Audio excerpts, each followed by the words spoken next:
Hello प्यारे विद्यार्थियों, आज हम करने जा रहे हैं श्री भगवती चरण वर्मा जी से जुड़ा हुआ एक महत्वपूर्ण प्रश्न इस प्रकार से है। श्री भगवती चरण वर्मा जी का जीवन परिचय देते हुए उनके कृतित्व पर चर्चा कीजिए। आइए इस पर बात करते हैं। श्री भगवती चरण वर्मा का जन्म शफीपुर जिला उन्नाव में 30 अगस्त सन 1903 को हुआ। ये श्रीवास्तव कायस्थ थे। इनके पिता बाबू देवीचरण वर्मा इनकी शैशवावस्था में ही वकालत करने की इच्छा से कानपुर आए और वहां के पटकापुर मोहल्ले में ही बस गए।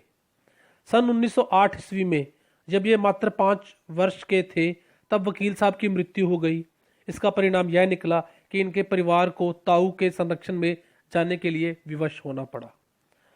काव्य की प्रेरणा इन्हें प्रारंभ में थियोसॉफिकल स्कूल कानपुर के अध्यापक श्री जगमोहन विकसित से प्राप्त हुई। यह बात कक्षा 7वीं की है। कुछ दिनों उपरांत इनकी रचनाएं प्रताप में प्रकाशित होने लगी। श्री गणेश शंकर विद्यार्थी के अतिरिक्त कानपुर में इनका हेल मेल श्री बालकृष्ण शर्मा नवीन और श्री विशंबरनाथ शर्मा कौशिक से ही बढ़ा। सन 1923 ईस्वी में जब प्रेमचंद जी मारवाड़ी विश्वविद्यालय के प्रधानाचार्य बनकर आए तो उनसे भी इनका परिचय हुआ। इसी वर्ष इनका विवाह भी हुआ।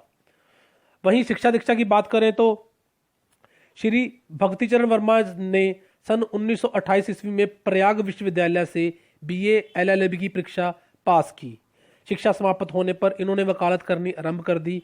वकालत की दुकान ना चल पाने पर सन 1932 में ये प्रतापगढ़ में स्थित भद्री के राजा साहब के साथ रहने लगे। चित्रलेखा उपन्यास जो है इनका वहीं पर इन्होंने पूरा किया, जो कि 1934 में प्रकाशित हुआ। इसके 1 वर्ष बाद ही इनकी पत्नी की मृत्यु हो गई। सन 1934 में ही इन्होंने नंदिता नाम की एक बंगाली युवती को अपनी जीवन संगिनी के रूप में स्वीकार कर लिया। श्री भक्तिचरण वर्मा सिनेमा जगत सन 1937 से 1957, पत्रकारिता जगत से सन 1948 ईस्वी और आकाशवाणी सन 1950 से 1957 तक जुड़े रहे। सन 1960 में लखनऊ की महानगर कॉलोनी में इन्होंने अपना बंगला बनवाया और उसका नाम रखा चित्रलेखा। आज तक इनका परिवार वहीं रहता आ रहा है। आइए इनके व्यक्तित्व और कृतित्व पर बात करें। श्री भक्तिचरण वर्मा जीवन की स्वाभाविक भावनाओं के सफल गायक रहे हैं। इनके काव्य का मूल स्वर नीतिवाद है। हिंदी में अपने ढंग के यह अकेले नीतिवादी हैं। इनका नीतिवाद निराशा का समर्थक ना होकर जीवन के प्रति विभोरता, तटस्थता, लापरवाही और मस्ती का दृष्टिकोण बनाए रखने का साधन मात्र है। कला की दृष्टि से इनकी रचनाओं में प्रमुख विशेषता है स्पष्टता। इनकी भाषा सांकेतिक चाहे कम हो परंतु सरल अवश्य है। आइए इनके कृतित्व के अंतर्गत इनकी रचनाओं पर एक नजर दौड़ाते हैं। सर्वप्रथम है जी काव्य।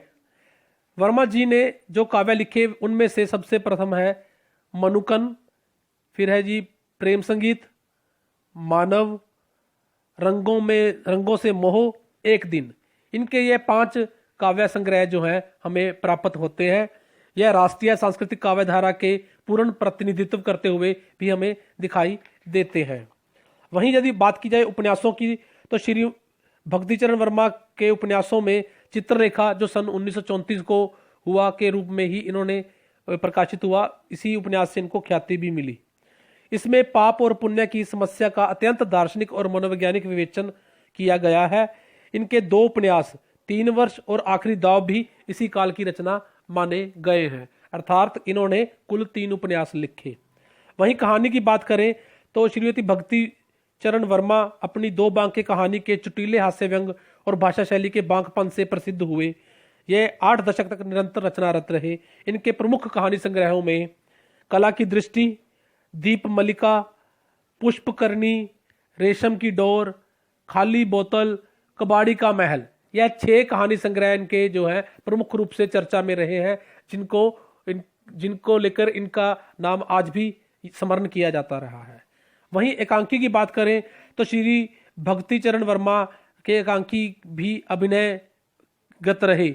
इन्होंने युगीन समस्याओं का निरूपण किया है। कुछ एकांकी हास्य रस और व्यंग कटाक्ष से भरपूर है तथा मैं और केवल मैं, सबसे बड़ा आदमी, 2 कलाकार आदि इनके प्रमुख कहानी संग्रह इनके प्रमुख एकांकी संग्रह स्वीकार किए गए हैं। इसके अतिरिक्त इन्होंने फिल्मों के कथा लेखन, पत्रकारिता तथा आकाशवाणी में सलाहकार का कार्य करने के उपरांत ये केवल एक स्वतंत्र लेखक के रूप में ही कार्य करते हुए हमें दिखाई देते हैं। धन्यवाद विद्यार्थियों।